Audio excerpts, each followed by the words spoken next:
untuk di semua negara pembinaan sepak bola itu hampir sama. Artinya dari usia dini sudah ada yang namanya sekolah bola. Bahkan kalau di luar negeri itu mungkin dari kecil sudah masuk akademi. Ya, dia bisa tumbang dengan sendirinya secara mental. Kenapa saya bilang begitu? Contoh, ketika nih anak bermain dengan usia yang di atasnya 17 tahun, mental dia tidak siap, secara stamina-nya dia tidak siap, ketika dia berbenturan dengan tekanan orang-orang yang lebih dewasa, ini bahaya, bisa memutus karirnya dia. Kalau saya secara pribadi melihat ini dua elemen ini yang sangat penting, secara skill, stamina, ya kan, dan mentalnya dia harus benar-benar fighter. Memang ada yang punya anak itu menginginkan untuk berlatih sepak bola, jangan sungkan-sungkan masukkan ke sekolah bola dimanapun yang terdekat, karena tidak semua sekolah sepak bola yang lebih kepada money oriented. Oh gitu Ya.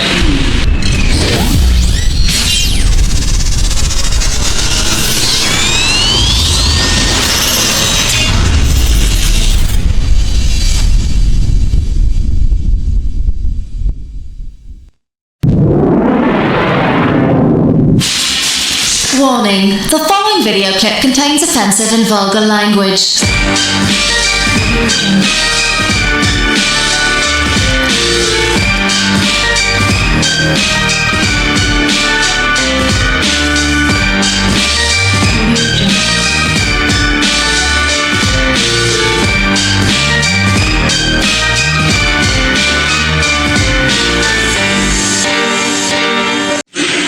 Oke, selamat pagi, siang, sore, dan malam. Balik lagi di Ruang Bertiga.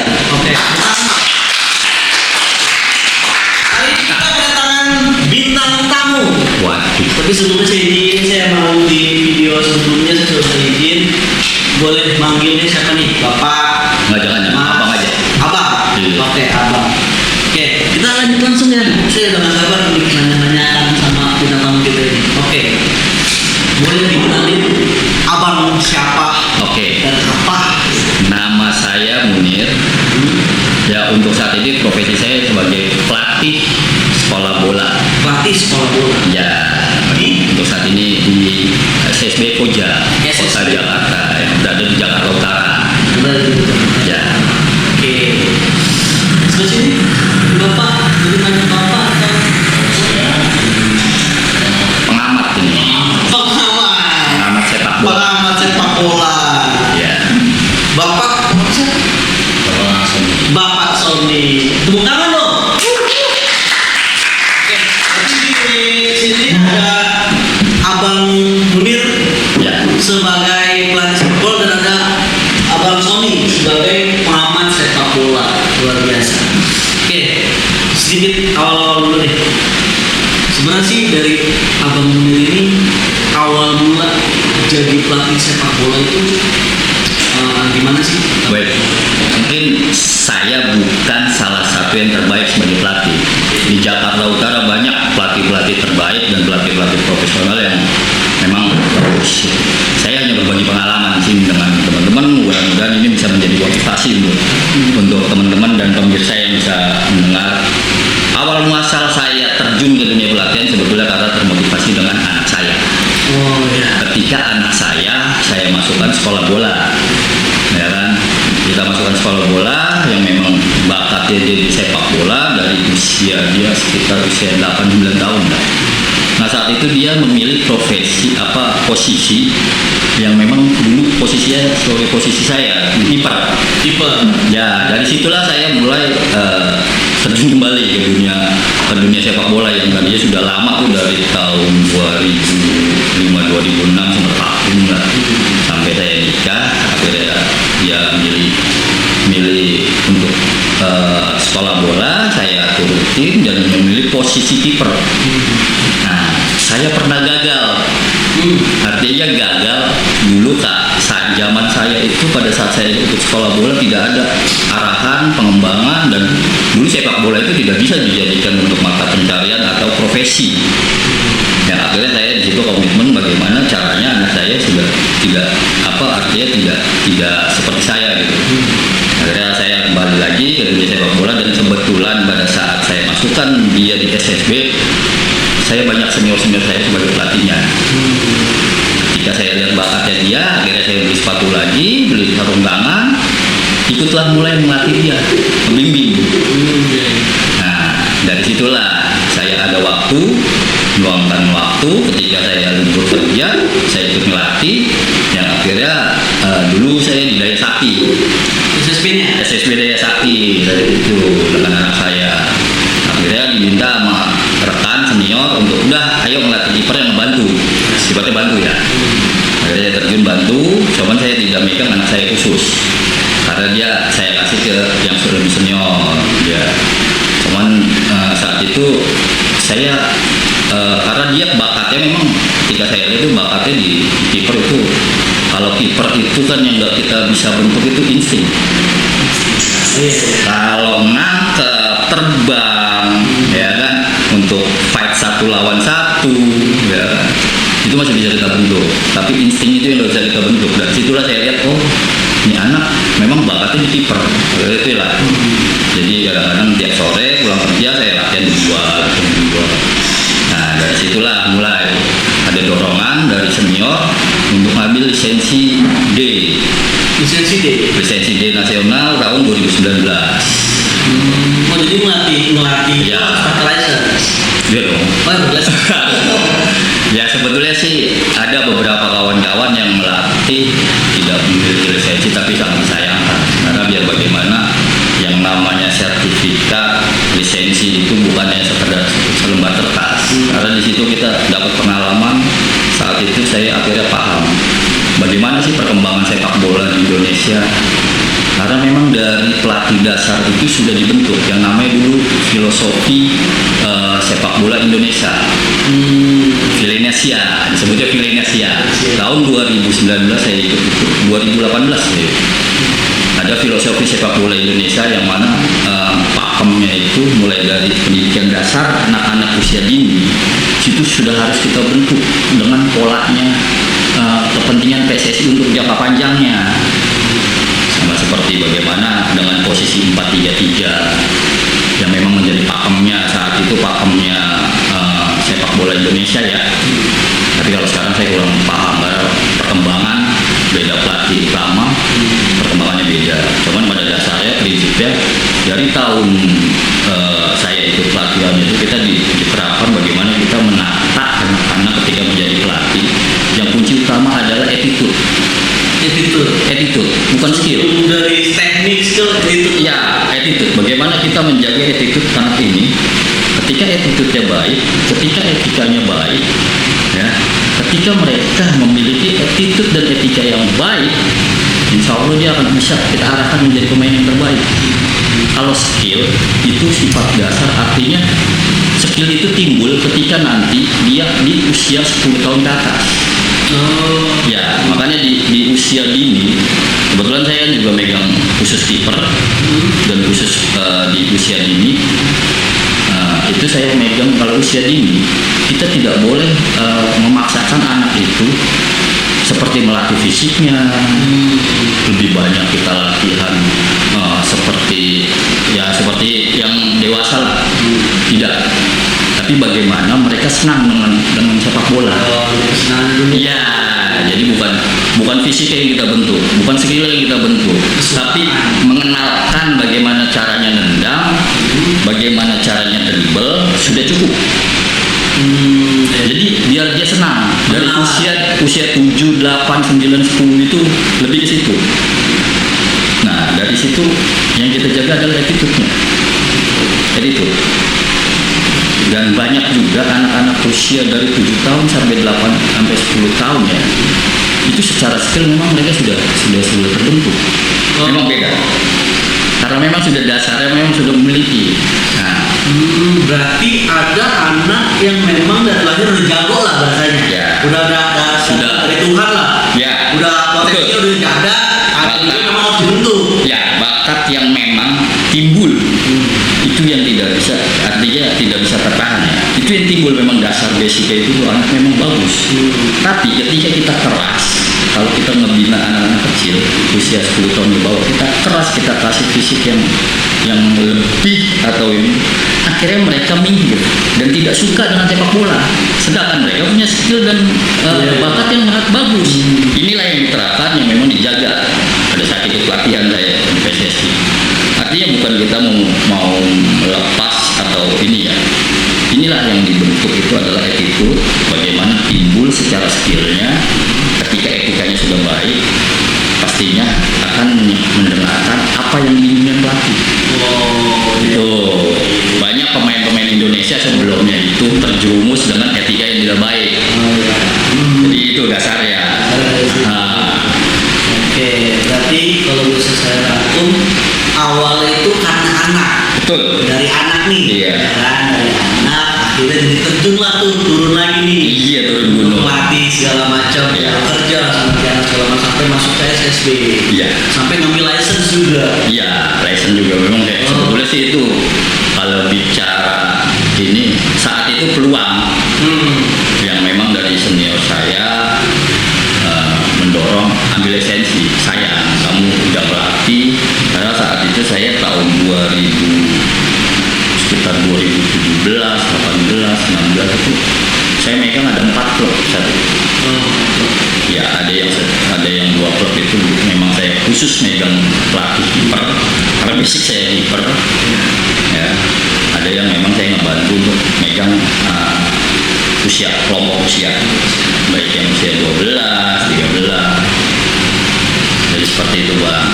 Oke, tapi dari tadi tuh abang kan sempat ngomong juga ada usia ya, Kelompok usia. kalau yang ada di sepak bola ini apakah sama antara di seluruh dunia dengan Indonesia dan kelompok usia? Contoh yang saya tahu ya, itu ada under 16, under 17, 21, 20, 21 atau 19 juga ada ya? Ada. Nah itu memang sama ininya, sama di Ya, nasional.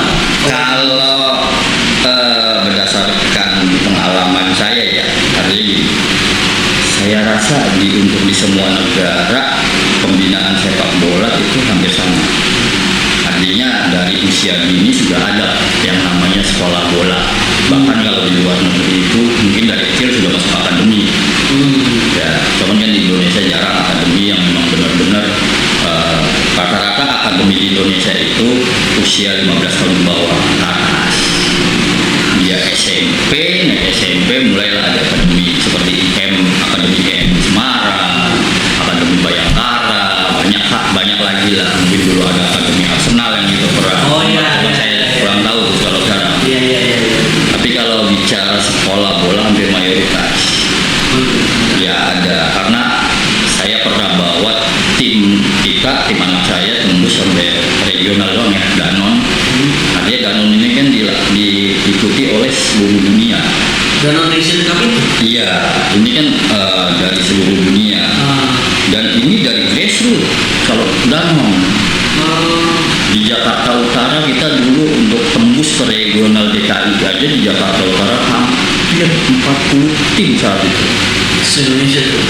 Jakarta Utara dulu, masuk Jakarta Utara baru regional Jakarta Utara, Jakarta Barat, apa beberapa lagi. Ya, dari situ baru nanti regional tingkat beberapa provinsi, baru nasionalnya, tembus nasionalnya nanti baru naik ke Danon. Artinya memang perkembangan pembinaan sepak bola di dunia mungkin sama ya. Ada usia justru usia dini kita hebat. Ya. Sampai saat ini pun saya rasa hebat. Iya. Cuman lemahnya ya ngerti lah. Mudah-mudahan kedepannya Indonesia bisa lebih terang benderang ya. Karena yang lebih dahsyat lagi kan perkembangan sepak bola di Jepang. Oh iya Jepang. Ya, artinya kalau di Jepang yang saya dengar saat ini ada pertandingan sepak bola yang dari masing-masing sekolah, antar sekolah, SMP, SMA, yang nanti dia menjadi pemain profesional. Nah, disinilah. Tapi balik lagi kita ke Indonesia untuk saat ini bicara sepak bola. Ya ini untuk motivasi untuk para pemirsa, teman-teman yang mendengar. Ketika anak memang punya minat, bakat, salurkan, jangan ditahan. Dan kalau memang anak itu tidak berminat, jangan paksakan ambisi orang tua. Di dunia sepak bola, di sekolah bola saya itu banyak yang seperti itu. Karena ambisi orang tuanya menginginkan anaknya karena dia pecinta sepak bola, pemain sepak bola, pengen anaknya yang cowok nih jadi pemain bola. Dari usia dini udah dimasukin. Tapi karena anaknya memang tidak ada bakat, tidak menginginkan di situ, kita tangan dia banyak banget.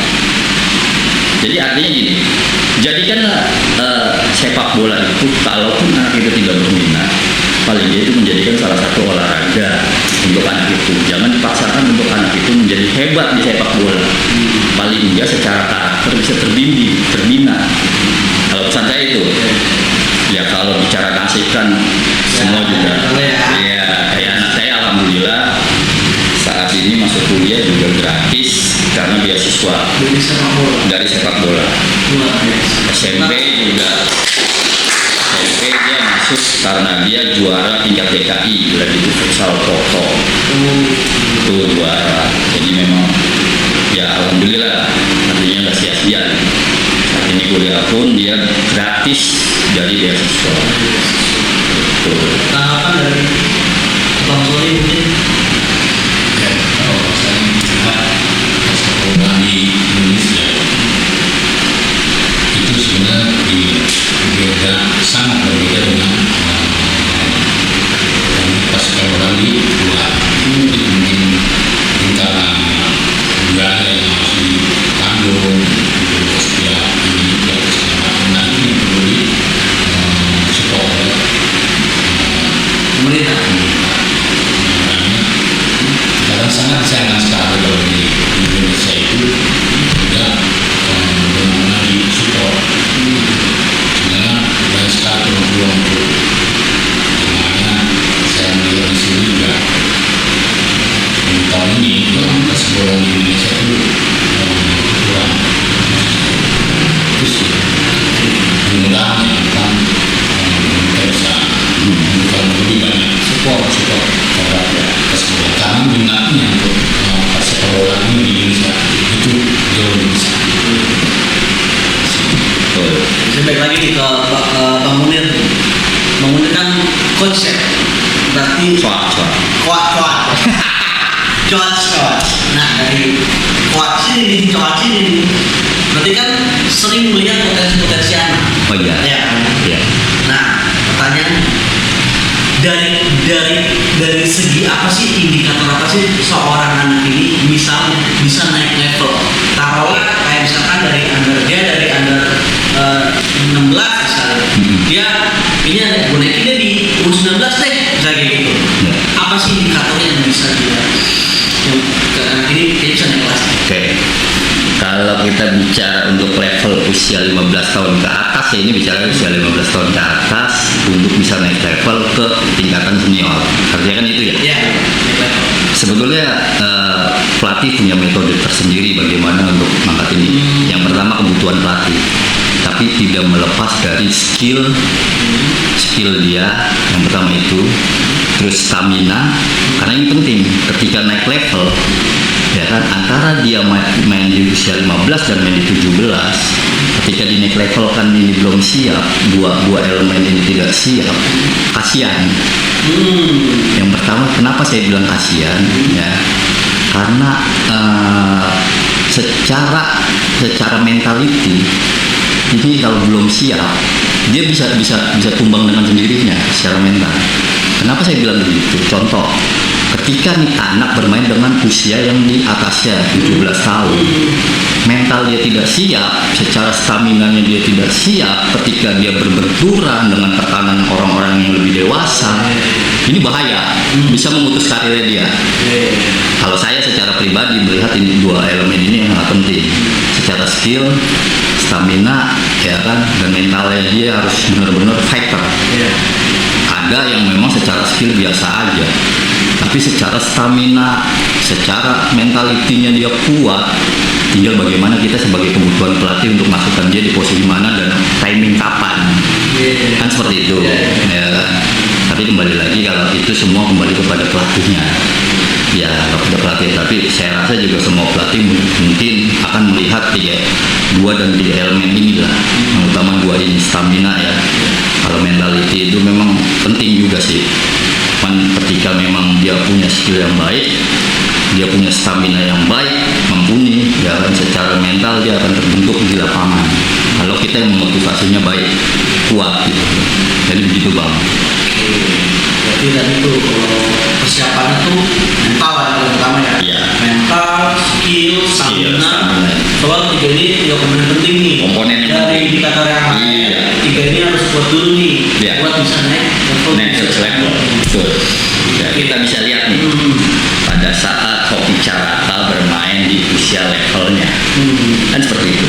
Tapi ketika dia naik level di timnas senior, dia tidak bisa Pak. Ya kan, tekanan publik sangat tinggi dan dia untuk yang terbaik. Kalau mentalnya tidak baik, itu kan juga bahaya untuk dia. Tekanan publik. Tapi bagaimana Marcelo Ferdinand bisa mengimbangi, main di level yang lebih tingginya di timnas senior dia baik, tapi di bawahnya dia tidak baik justru. Bener nggak? Terjadi kan? Ditaruh di kelompok umur ya, skillnya dia berlebihan. Ya mungkin ini egonya dia, kadang-kadang itu nih. Bener nggak? Nah ini nyambung ya pada saat itu. Gimana sih dari coach manage misalnya nih, adalah satu misalkan nih under sama nih, ya kan, satu tim ini sama. Terus ada yang muncul nih dengan skill dan potensi yang ada nih, yang otomatis namanya juga masih muda ya, ada gejolak yang tadi bilang tadi itu. Ego. Nah itu gimana sih cara manage seorang coach dalam satu tim apabila ada pemain yang menonjol dan paling jago lah bahasanya lah, kalau saya awam paling jago, tapi punya ego. Ya, ini sudah banyak. Bahkan bukan hanya di usia level dewasa ya, remaja dewasa, usia dini pun sangat banyak itu terjadi. Ya itulah pentingnya kita, bagaimana kita menempat dia dari awal itu secara attitude, secara attitude yang baik nih anak. Balik lagi ke attitude ya. Tapi kalau kita sudah menemukan, memang tidak menutup kemungkinan ketika dia merasa lebih unggul dibanding teman-temannya, ya kan? Tapi dia egonya lebih tinggi. Ini bisa merusak tim. Ya metode saya sih sebenarnya gampang aja, gitu. Artinya gampang bukan berarti memudahkan. Artinya bagaimana kita menghantam mental dia, ya, untuk tidak menjadi kepentingan pribadi dalam kompetisi, dalam pertandingan. Ini dulu yang harus kita tempa.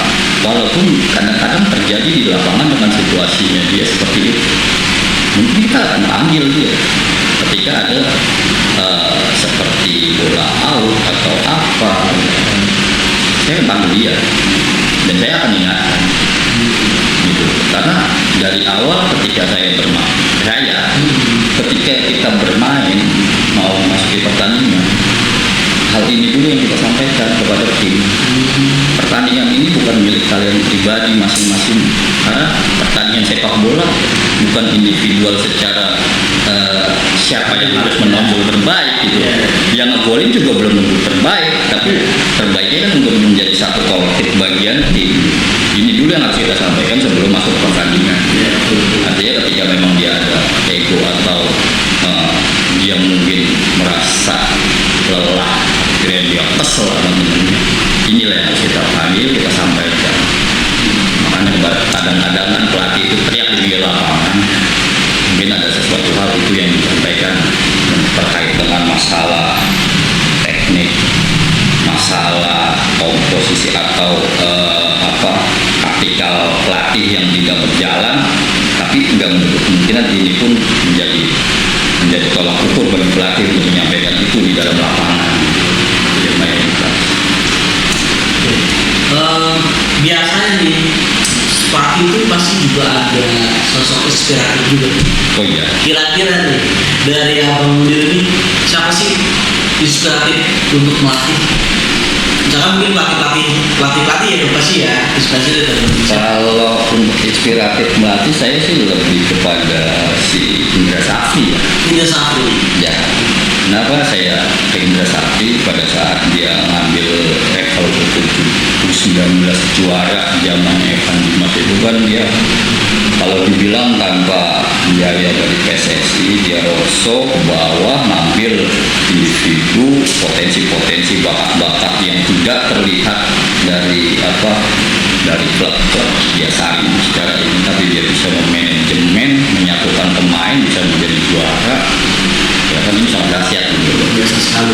Luar biasa, iya, luar biasa dengan batas waktu yang mepet, ya kan dia mengumpulkan pemain yang tanpa support total dari PSSI, tapi dia bisa menjalankan ini dan membawa nama baik bangsa juara 1 ya kan saat itu. Ya, ini luar biasa gitu.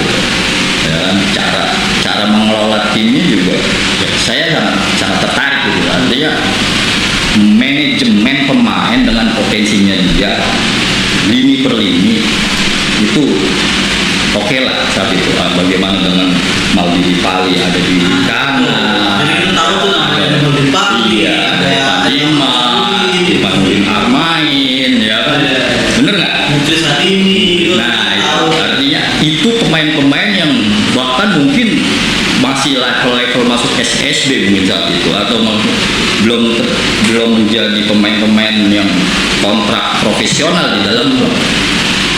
Indra Safri sampai rokso turun ke bawah, memanajemen, mengumpulkan ya, manage mereka menjadi satu kesatuan kolektif tim yang memang the best lah kalau saya sih lebih Indra Safri.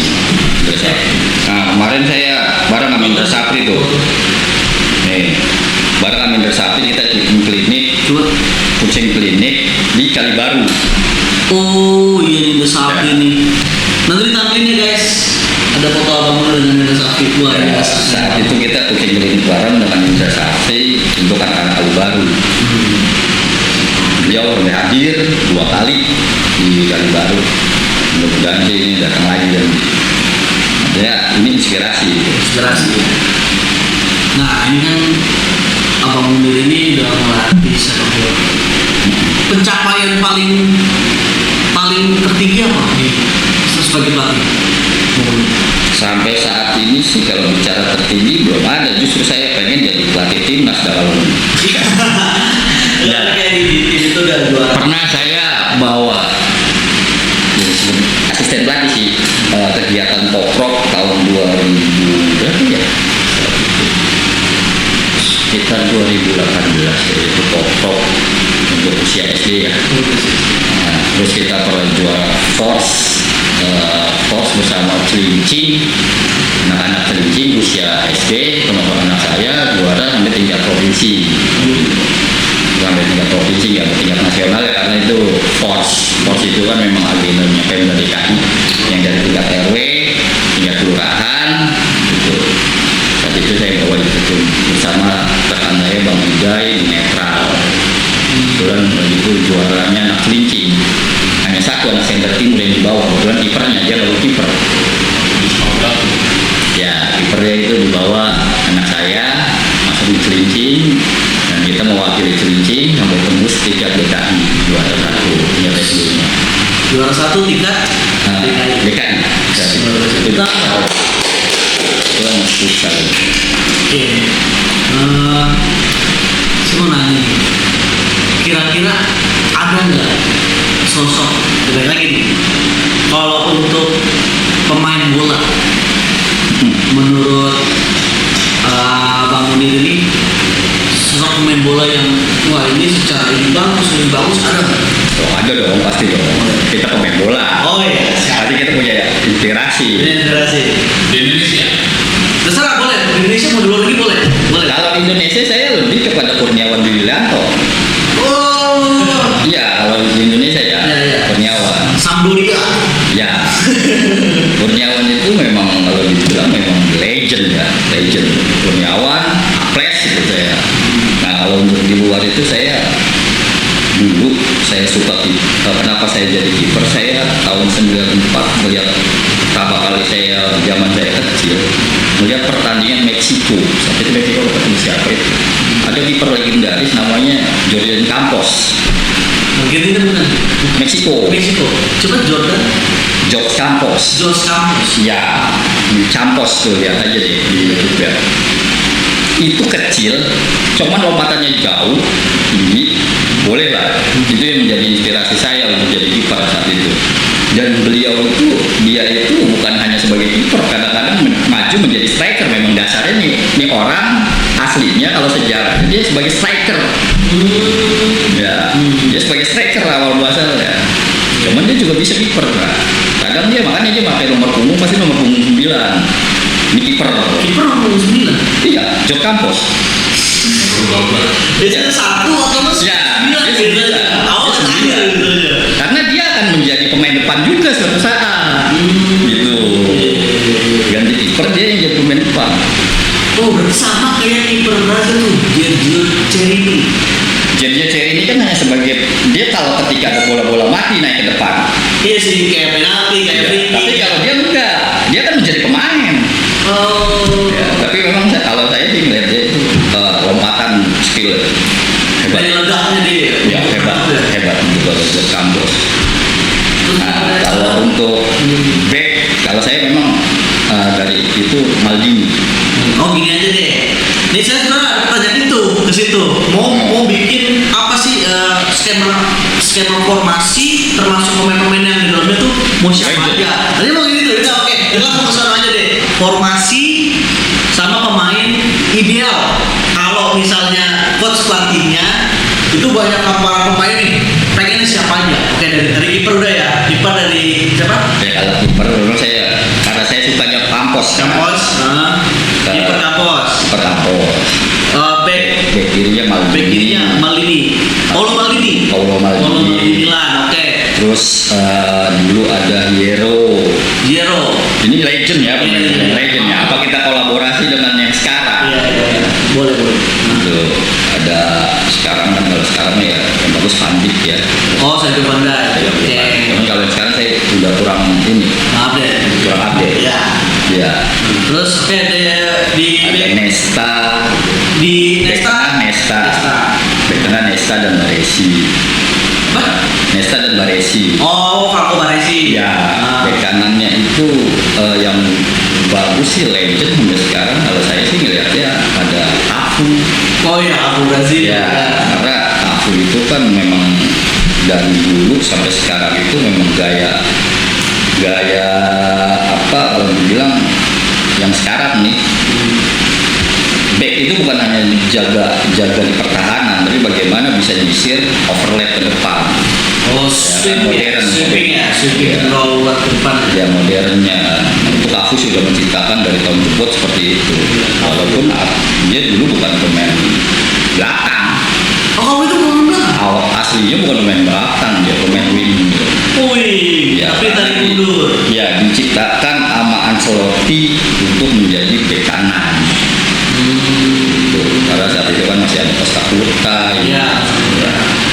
Tapi dari kami sebelum panjang lagi, formasinya apa dulu deh? Untuk bikin dulu formasinya apa? Yang menurut coach yang ideal. Ya kalau yang ideal sih 4-3-3, 4-3-1-2. Ya Jadi mau yang nyambil apa nih? 4-3-3 apa 4-3-1-2? 4-3-1-2 lebih ini sih. Bisa ide ya. Oke, tadi udah tuh Cafu. Terus yang sebelah kiri. Sebelah kirinya kan Maldini. Oh ya, ini Cafu. Cafu kanan. Ya ada Nesta. Sama Baresi. Ya. Wow, banget itu mah. Ya legend sekali ya. Legend Oke. sekali. Tengahnya 4-3.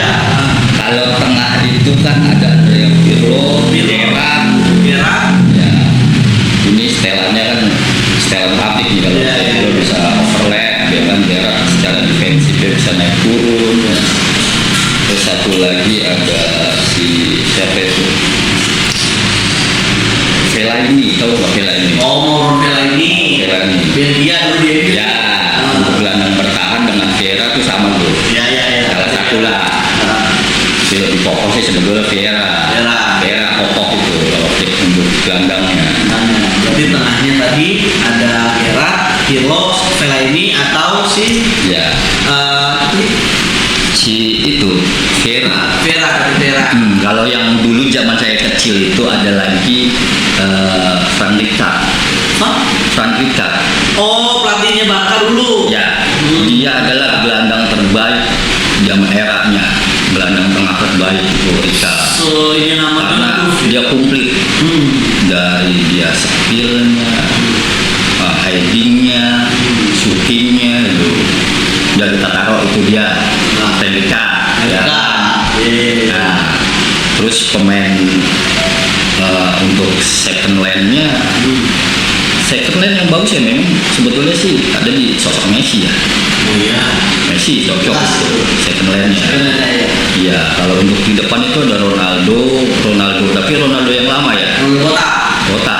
Diduetin sama Ronaldo yang baru ini. Ajar kali itu ah. Ya. Ah, Mungkin itu 3 pilar tuh. 3 bulan ya. Iya. Kalau untuk substitusinya, apa namanya, pemain cadangan satu aja. Kalau pemain cadangan ini yang era Bebas. Bebas. Iya, punya tim bebas. kalau lu tahu Van Basten. Bebas tuh di cadangan. Ya karena ada Ronaldo, memang Ronaldo spesialis gitu. Iya. Dua orang ini ya. Malah Basten. Iya, Van Basten bisa menjadi goal getter gitu. Iya. Ya kan super sub sama kayak Inzaghi lah. Iya. Dua Ronaldo. Yo. Van Basten. Betul. Tahun 93 kalau nggak salah. Nah itu Tahun 93. sebelum cedera tuh ya. Ya. Dia kalau nggak salah punya masalah di pergelangan kalau nggak salah yang kayak Beckham, Van Basten. Sama second line-nya juga ada sih, diskusi ada Filippo Inzaghi. Nah, itu idola saya yang Ya. nggak jago banget. Tapi Udah bagus. Yoi. Inzaghi itu sampai saiki juga mungkin 100 tahun sekali itu orang Iya. yang kayak dia nongol. Udah gitu dong, asli itu pemain. Jadi pemain profesional yang tidak dilihat secara skill, ya kan, secara skill, kemampuan, fisik apa kurang. Tapi ketika bola di dia pasti gol. Pasti gol. Nggak tahu gimana. Itu dia. Nggak tahu gimana. Menarik itu itu. gol. Mereka tuh Filippo Inzaghi itu legend. Ya. Yang tapi dia pelatih ya. Dia pelatih juga kan. Ya hampir semua pemain pasti lari jadi pelatih, pasti ada. Kayak kemarin kan juga Cannavaro jadi pelatihnya. Oh iya.